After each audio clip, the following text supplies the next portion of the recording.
Hello friends, જય શ્રી કૃષ્ણ. સ્વાગત છે તમારું માય કિચન ગુજરાતીમાં. આજે આપણે બનાવીશું એકદમ નવા જ મસાલા સાથે વઘારવાની ઝંઝટ વગર એકદમ ચટપટા અને ચટાકેદાર સેવ મમરા.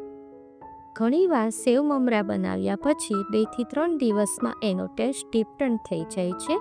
જો આ રીતે તમે બનાવશો તો છેલ્લે સુધી એનો ટેસ્ટ એવો ને એવો જ રહેશે. તો ચલો પરફેક્ટ માપ સાથે અને બધી ટિપ્સ સાથે બનાવવાની શરૂઆત કરીએ.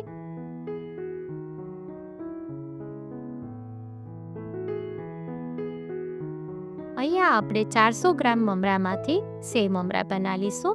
અહીંયા મેં 400 ગ્રામ મમરા લીધા છે અને બાસમતી મમરા લીધા છે. મમરાને પહેલાં આ રીતે મોટા ચાવડાથી બરાબર સાફ કરીને લઈ લેવાના છે. હવે મેં અહીંયા સાફ કરી અને મમરા લઈ લીધા છે. ત્યારબાદ એક હેવી બોટમની કઢાઈ લઈશું અને કઢાઈને પહેલાં થોડી ગરમ થવા દેવાની છે ફૂલ ફ્લેમ પર. ગરમ થઈ જાય પછી જેની અંદર આપણે બધા જ મમરા લઈ લેવાના છે.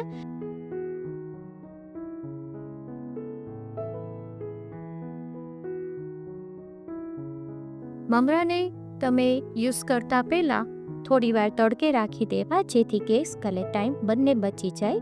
હવે એને આપણે મીડિયમ ફ્લેમ પર શેકી લેશું. જો તમને આજની રેસીપી ગમે તો લાઈક કરજો, શેર કરજો અને આજ સુધી તમે મારી ચેનલમાં નવા હોય તો ચેનલને સબસ્ક્રાઈબ કરી દેજો અને બાજુમાં આવેલા બેલ આઇકનને પ્રેસ કરી દેજો, જેથી આવનારા બધા જ નવા વિડીયોનું નોટિફિકેશન તમને મળી જાય.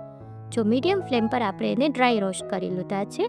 પછી આ રીતે મમરાને આપણે પ્રેસ કરી અને જોઈ લેવાનો, એકદમ ક્રિસ્પી થાય ત્યાં સુધી આપણે એને શેકવાના છે. હવે જો આપણા મમરા સરસ શેકાઈ ગયા છે. હવે આપણે ગેસની ફ્લેમ બંધ કરી અને એને એક મોટા બાઉલમાં ટ્રાન્સફર કરી લઈએ.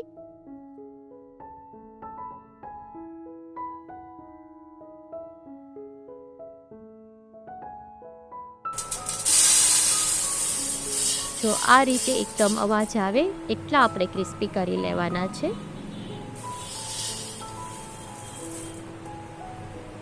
હવે આપણે એક તપેલી લઈશું અને ગેસની ફ્લેમ ઓન કરીશું.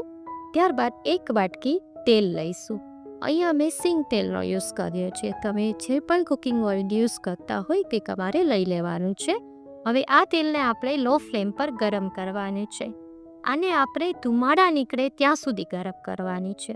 જો આ રીતે એકદમ ધુમાડા નીકળે ત્યાં સુધી આપણે એને ગરમ કરી લઈશું.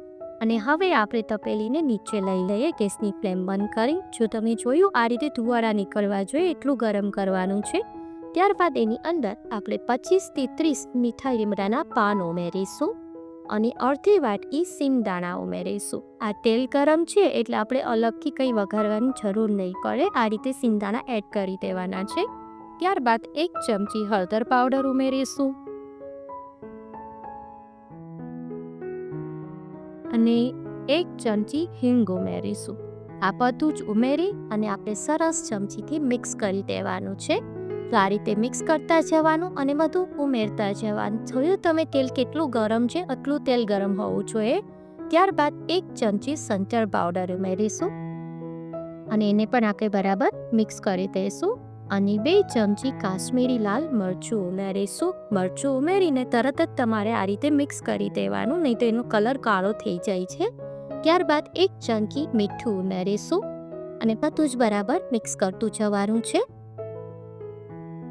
હવે એની અંદર આપણે પાણીપુરી મસાલા જે રેડીમેડ આવે છે એનો મેં યુઝ કર્યો છે. 2 ચમચી પાણીપુરી મસાલા ઉમેરીશું. ફૂલ 2 ચમચી ભરી અને ઉમેરી દેવાનું છે. આનો ટેસ્ટ બહુ જ ફાઇન આવે છે આમાં. હવે એની અંદર જલજીરા જે આવે છે સોડાના મસાલા, એનો આપણે યુઝ કરવાનો છે. એ પણ આપણે 2 ચમચી ફૂલ કરી અને લઈ લઈશું અને જલજીરાને પણ તેલની અંદર મિક્સ કરી દેવાનું છે.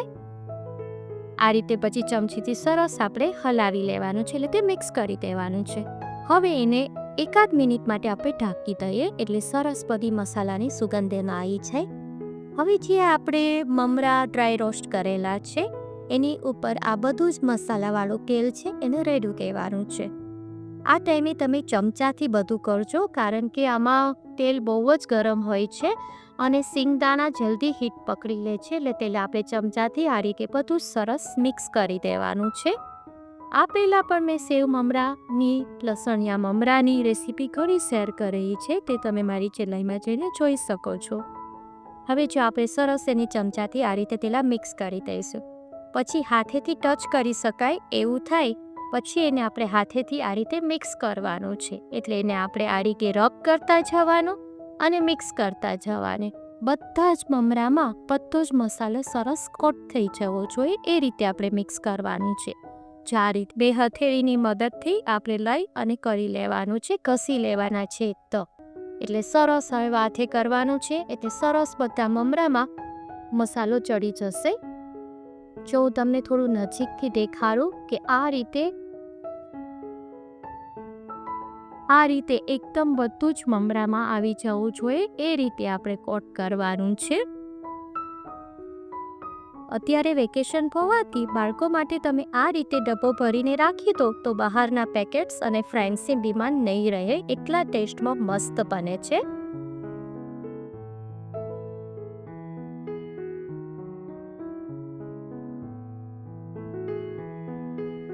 હવે આપણે એની અંદર 1 વાટકી બેસનની સેવ ઉમેરીશું. તમારે સેવની રેસીપી જોતી હોય તો કમેન્ટ બોક્સમાં એની લિંક આપી દઈશ.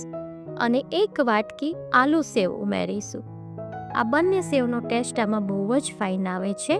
હવે જેને સરસ આપણે મિક્સ કરી લઈશું. આમ પણ આપણા ગુજરાતીઓના ઘરમાં ગમે એટલા નાસ્તા હોય પણ સેવ મમરાનો ડબ્બો ભરેલો હોય જ છે. તો એકવાર આ રીતે ચોક્કસ બનાવજો, ઘરમાં બધાને ખૂબ જ ભાવશે. 400 ગ્રામ મમરામાં આ મસાલાની માપ પરફેક્ટ છે. જ્યારે મમરા બનાવશો અને જ્યારે મમરા પૂરા થવા આવશે ત્યાં સુધી એનો ટેસ્ટ એવો ને એવો જ રહેશે. તો કેવી લાગી આજની રેસીપી એ મને કમેન્ટ કરીને કહેજો. જો તમને મારી રેસીપી ગમતી હોય તો લાઈક કરજો, વધારેમાં વધારે શેર કરજો અને સબસ્ક્રાઈબ કરવાનું ના ભૂલશો.